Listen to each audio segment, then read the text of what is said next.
Autobots, Megatron, and Typicolor attacking to their battle stations. This is no time to fall apart. Pull yourself together, man. Hey everyone, Soundwave84 here with the Transformers Siege Review. In this review, I'll be looking at Deluxe Class COG. And he is a weaponizer, in which he has mucho playability options, and we'll see some of those, and I'm sure you've already seen it already. But he has lots of options you can do for playability with other Transformers figures, especially from the Siege line. Of course, also you can use him with Titan class Fortress Maximus from the Titans Returns line. He is supposed to be a smaller bot. But as a quick look at him, he looks good. Put it this way, he feels good. He actually has a little bit of heft to him. I see, more so than like Sideswipe. He looks good all around. I was actually surprised with this figure. Surprised by this figure. He was the last one to open. I wasn't really wanting this figure per se. I mean, I just wanted to go with my Fort Max, but he wasn't like on my high priority. I need to get this figure list. But he has actually surprised me, and a lot of the Siege line has done that, because I wasn't really too excited for the Siege line when I first saw him. There's a few figures I can pick, like, I want that, I like to have that. And I wasn't really big on the battle damage and the Cybertronian look of some of the alt modes, but they have won me over. The quality of these figures are a lot better than what they were, say, even back to Combiner Wars, so. Some of that could be personal opinion, but you can tell that they've gone a little bit extra on trying to give us more. This figure here does have some ankle articulation. So far I've noticed every single figure from the Siege line has this Deluxe class and up. Deluxe and Voyager. Which is a nice touch for posability and everything. So that's nice. Most of them have waist swivels, and some of them have wrist swivels. He doesn't have a waist swivel. That's because of how he transforms and what he does. There's also no wrist swivels because of the same reason. But he looks really good. He's a beautiful shade of blue. There are two different blues on this figure. There's this blue here. His thighs and this part here on his abdomen are a different shade of blue. It's a little bit darker, I would say. But it still looks good. And you notice in hand, on camera, I can't tell if it really picks it up that much.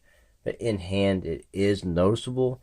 But it doesn't really detract from the overall look of the figure, in my honest opinion. Now you can see he has lots of weapons already on him. He's got some cannons coming out of his forearms here.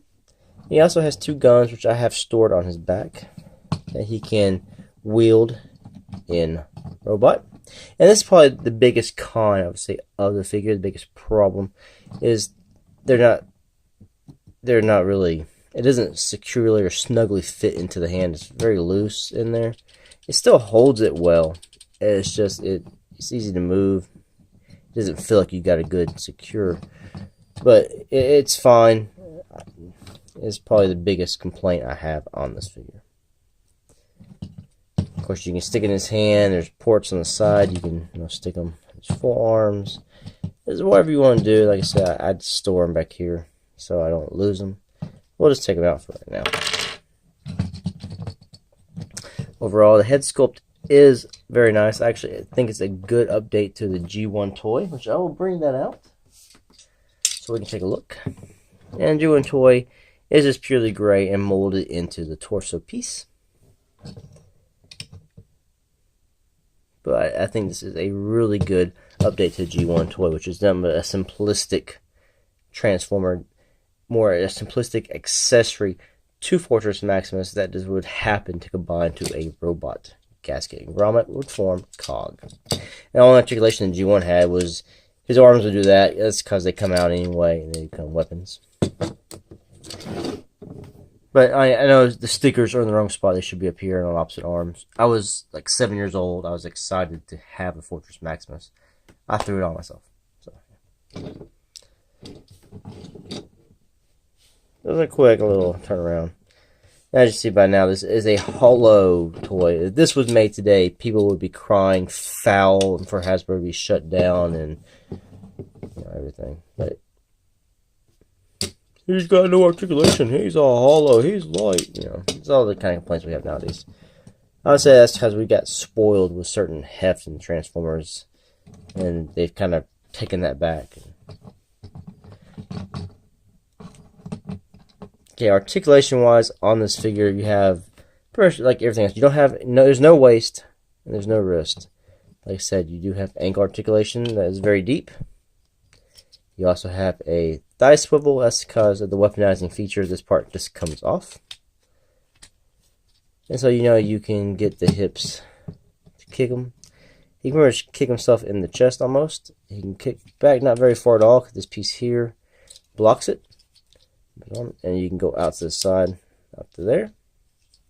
Deep knee bends because of transformation. You can go all the way. Now his arms, he has the elbow bends to there. And he has this joint here, which goes to the side.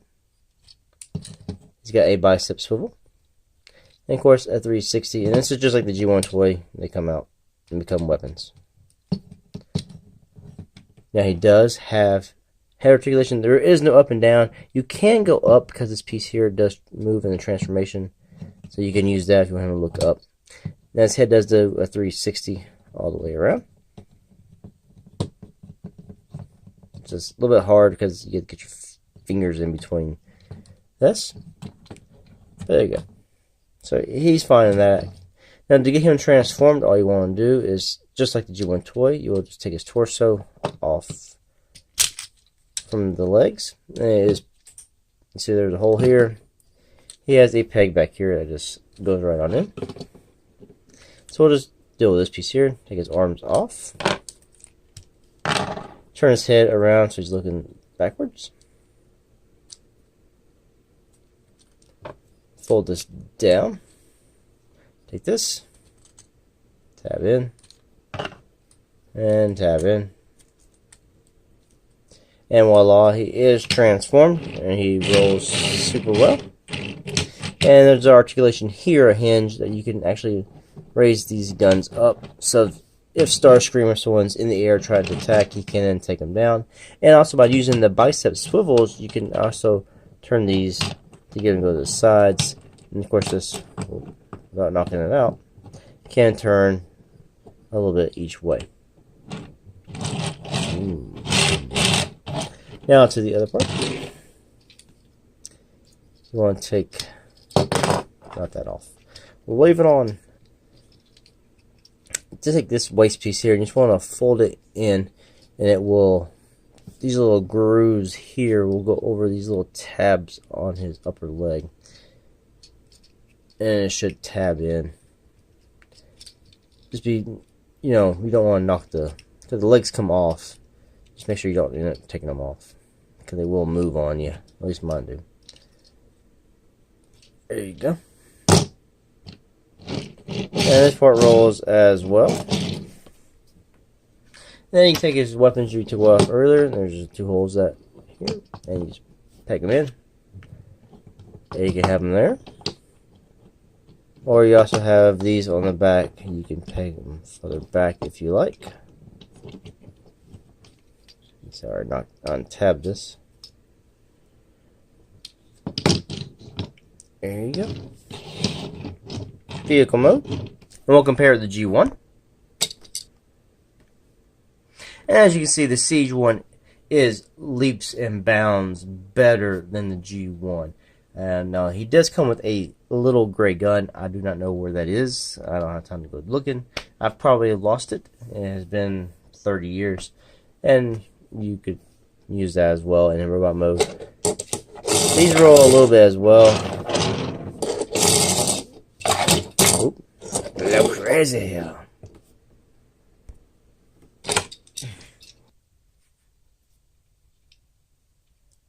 The other things you can do, he's a weaponizer, which means he comes apart.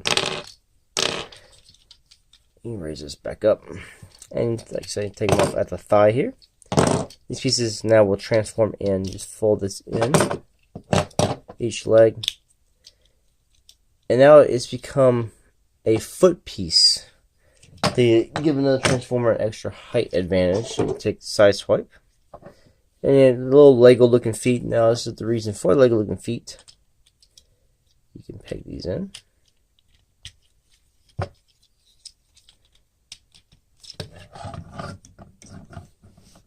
So now it makes them a little bit taller, and it also gives them some little cannons on the bottom of his feet. I'll put them to the side.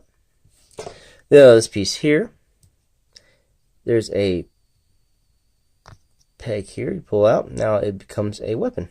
There's two cannons. So now you can take side swipe back here again.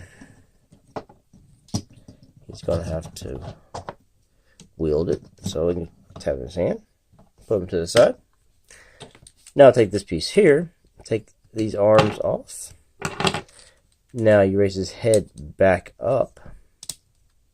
And this piece is here, each one will fold over, like so. There's another peg here, pull it out. Again, you have another weapon. There's two little cannons here. So now we can peg it into his other hand.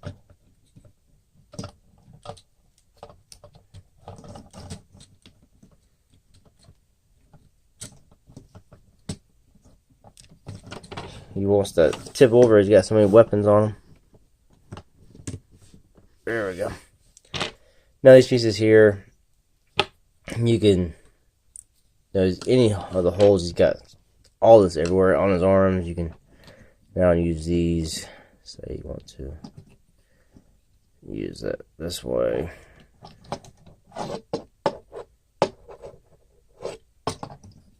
Do one on each. So you say you can use these cannons here, or you say you flip it around and make the red part here be the weapon. And you still have these guns here, which you can now put, let's say we'll just peg them down here on those legs. And there you go. He has now cannibalized COG, and for his own personal gain, Sideswipe is now weaponized. Now this is probably a feature I'm not ever really going to use, but it's there for kids or adults, collectors who want to pose or just toy around, do stop motion, whatever you like. So now we're going to take it all apart. So when it gets right down to it, this is COG. Bunch of little pieces that can go together and make a robot, two vehicles, or just extra weapons for your other Transformers. It's like a pile of Legos. But overall, like I said, I was surprised by this purchase. I actually enjoy this figure and I actually like to fool around with it.